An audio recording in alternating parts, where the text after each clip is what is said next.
down, I know you got me, baby. Halo semuanya, bertemu lagi dengan saya, Sherina. Nah, di video kali ini kita akan belajar mengenai IP address dan subnetting. Nah, jadi kali ini kita akan membahas yang pertama, yakni pengenalan IP address dan subnetting. Lalu ada IP public dan IP private. Lalu ada classful and classes addressing. Selanjutnya ada kasus subnetting. Lalu ada konsep block subnet. Dan yang terakhir yakni konsep switch and router. Oke, kita masuk ke materi yang pertama, yakni pengenalan IP address dan subnetting. Nah, ketika suatu perangkat ingin terhubung ke perangkat lain, baik itu menggunakan wired ataupun wireless, itu tentu saja memerlukan identitas nama pada setiap perangkat. Identitas tersebutlah yang dinamakan IP address. Nah, untuk saat ini IP itu dibagi menjadi dua versi, yaitu IPv4 dan IPv6. Nah, untuk IPv4 sendiri itu terbentuk menjadi 4 oktet, di mana setiap oktetnya itu terdiri dari 8 bit. Jika dijumlahkan menjadi 32 bit. Nah, angka setiap oktetnya itu merupakan angka desimal dari 0 sampai 255. Nah, penulisan IPv4 yang benar itu perlu disertakan dengan prefix. Nah, contohnya terdapat IP 192.168.1.1/24. Nah, /24 itu merupakan prefix. Nah, jadi prefix itu biasa digunakan mengkonfigurasi mikrotik dan di Cisco menggunakan subnet max. Untuk mengetahui prefix yang sesuai itu diperlukan dengan subnetting. Nah, jadi subnetting itu adalah upaya atau proses untuk memecah sebuah network dengan jumlah host yang cukup banyak menjadi beberapa network dengan jumlah host yang lebih sedikit. Teknik subnetting itu membuat skala jaringan lebih luas dan tidak dibatas oleh kelas-kelas IP. Kita lanjut ke materi berikutnya, yakni IP private dan IP public. Nah, jadi di sini kita akan fokus di IPv4. Nah, IPv4 sendiri itu terbagi menjadi IP public dan IP private. Nah, jadi singkatnya IP public itu merupakan IP yang digunakan di internet dan bisa diakses dari mana saja. Nah, jadi misal kalian mengakses facebook.com, youtube.com, dan lain sebagainya, maka secara tidak sadar kalian sedang mengakses IP public masing-masing yang dimiliki oleh mereka. Nah, asalkan device kalian terkoneksi ke internet. Lalu, alamat IP private itu biasa digunakan di dalam jaringan lokal dan tidak dapat diakses langsung dari internet.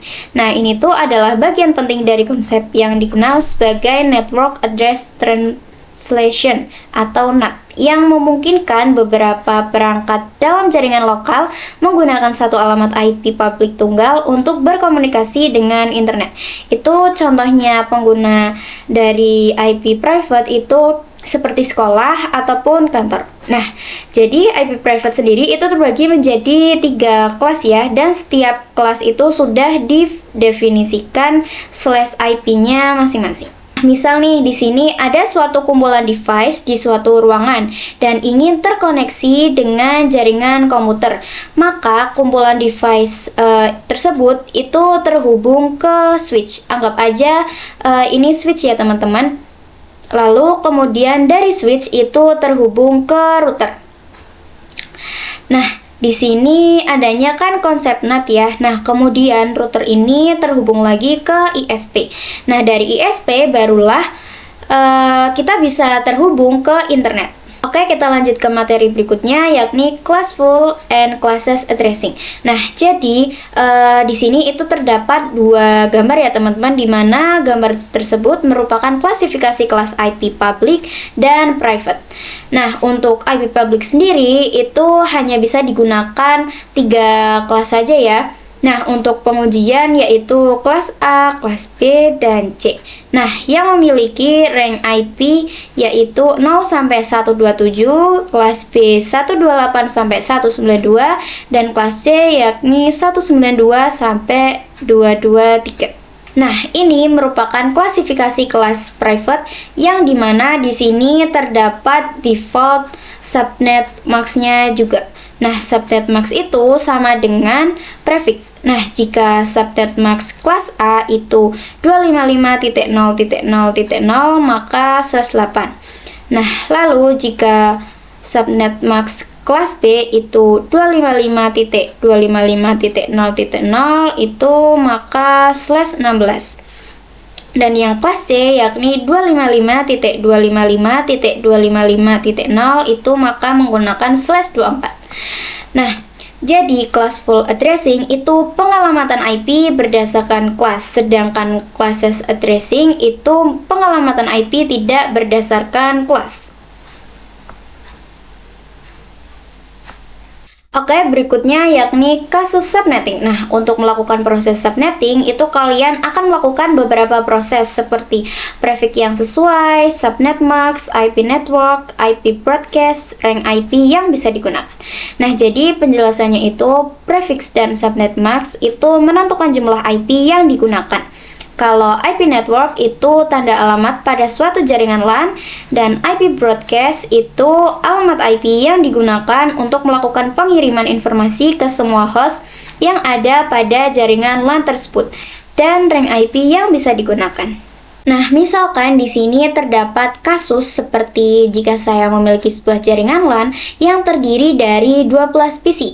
Nah, di sini saya akan menggunakan IP kelas B yaitu 172.16.0.0 dan seterusnya. Nah, lalu langkah pertama saya akan menentukan prefix terlebih dahulu. Nah, kita dapat menggunakan perpangkatan 2. Jadi 2 pangkat berapa agar menghasilkan angka mendekati 12, namun tidak kurang dari 12. Nah, jadi di sini kita memperoleh 2 pangkat 4, di mana hasilnya itu 16. 16 itu bisa dibilang total IP ya teman-teman. Nah, lalu kita masukkan angka pangkat tadi ke rumus prefix. Nah, jadi rumus prefix itu jumlah bit dikurangi angka dari pangkat yang kita dapat tadi, yaitu 32 dikurangi 4 sama dengan 28. Jadi prefix yang sesuai yaitu /28. Nah, selanjutnya terdapat subnet max, di mana subnet max itu menggunakan rumus 256 karena jumlah keseluruhan IP address lalu dikurangi total IP yakni 16. Jadi 256 dikurangi 16 sama dengan 240. Nah, kita mendapatkan subnet max yakni 255.255.255.240.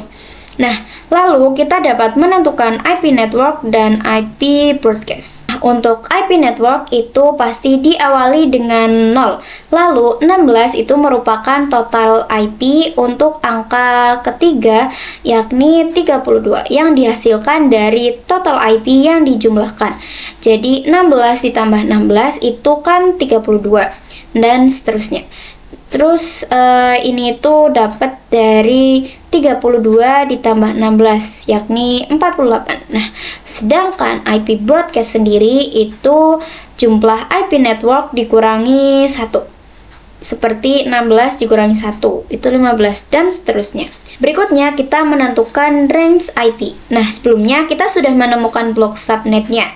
Jadi karena saya menggunakan IP dari 172.16.10.0, maka blok subnet yang pertama itu 0 hingga 15. Tetapi ini tidak bisa digunakan karena sudah digunakan dalam IP network dan IP broadcast. Maka range IP yang bisa digunakan adalah 172.16.10.1 sampai 172.16.10.14. Oke, selanjutnya konsep blok subnet. Nah, jadikan blok subnet itu diibaratkan seperti ruangan ya. Nah, perumpamannya itu misal ada suatu gedung dan di gedung tersebut ada 3 lantai nih. Nah, misalkan saja blok subnet yang pertama itu digunakan untuk lantai yang pertama dan blok subnet yang kedua itu digunakan lantai yang kedua dan blok subnet yang ketiga itu digunakan untuk lantai yang ketiga. Perlu diketahui juga kalau antar blok subnet itu berbeda, secara defaultnya mereka itu nggak bisa saling komunikasi. Nah, di setiap lantainya itu kan memiliki device-device. Misal, di setiap device-device itu menggunakan blok subnet yang sama, maka mereka itu bisa saling komunikasi. Di lantai 1 itu mereka menggunakan perangkat blok subnet yang pertama. Kemudian untuk yang lantai 3 itu mereka menggunakan perangkat device-nya yang blok subnet yang ketiga. Nah, antara perangkat di lantai 1 dan lantai 3 itu mereka nggak akan bisa saling komunikasi karena mereka itu menggunakan blok subnet yang berbeda. Nah, tapi itu nantinya bisa saling komunikasi dengan cara konfigurasi seperti VLAN maupun routing ya teman-teman. Oke, kita lanjut ke materi berikutnya. Nah, jadi delivery type sendiri itu merupakan pengiriman data. Nah, untuk pengiriman data tersendiri itu dibagi menjadi 3. Yang pertama, yakni unicast atau one-to-one communication, atau pengiriman data yang pengirimannya terdapat satu host saja. Contohnya seperti pengurangan IP address kelas A, B, dan C. Nah, yang kedua yakni multicast atau one-to-many communication, atau hanya beberapa host saja yang masih di dalam grup, seperti penggunaan IP kelas D.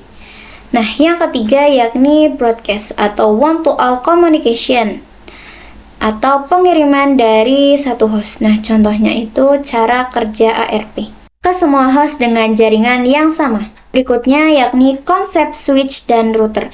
Nah, jadi switch itu untuk mengkoneksikan perangkat yang satu network, sedangkan router itu untuk mengoneksikan perangkat yang berbeda network. Nah, jadi kata kuncinya yakni kalau switch itu satu network, sedangkan router itu berbeda network. Nah, misal di sini terdapat 2 PC teman-teman, dan kedua PC ini terhubung dengan wired ataupun wireless. Nah, itu kan mereka bisa melakukan komunikasi kalau berada di blok subnet yang sama. Nah, misalkan terdapat banyak perangkat seperti ini nih, contohnya. Untuk menghubungkan beberapa komputer ini, kita bisa menggunakan switch, karena di komputer mereka itu menggunakan blok subnet yang sama.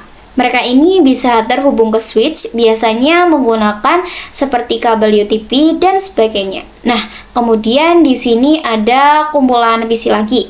Dan PC ini agar mereka saling komunikasi, mereka harus menggunakan blok subnet yang sama. Misal, di sini mereka menggunakan blok subnet yang kedua. Tapi antara kumpulan PC yang ini dan kumpulan PC yang ini, itu mereka nggak bisa saling berkomunikasi ya, karena menggunakan blok subnet yang berbeda. Misalkan di PC yang ini tuh menggunakan blok subnet 1 dan PC yang ini menggunakan blok subnet 2. Nah, tapi misal ingin terhubung, kita bisa minta bantuan dengan router. Itu nantinya akan dikenalkan networknya. Misalkan yang ini tuh networknya 0, terus yang ini networknya 32. Nah, itu untuk bisa saling komunikasi. Oke, sekian pembahasan di video kali ini. Kurang lebihnya mohon maaf. Wassalamualaikum warahmatullahi wabarakatuh.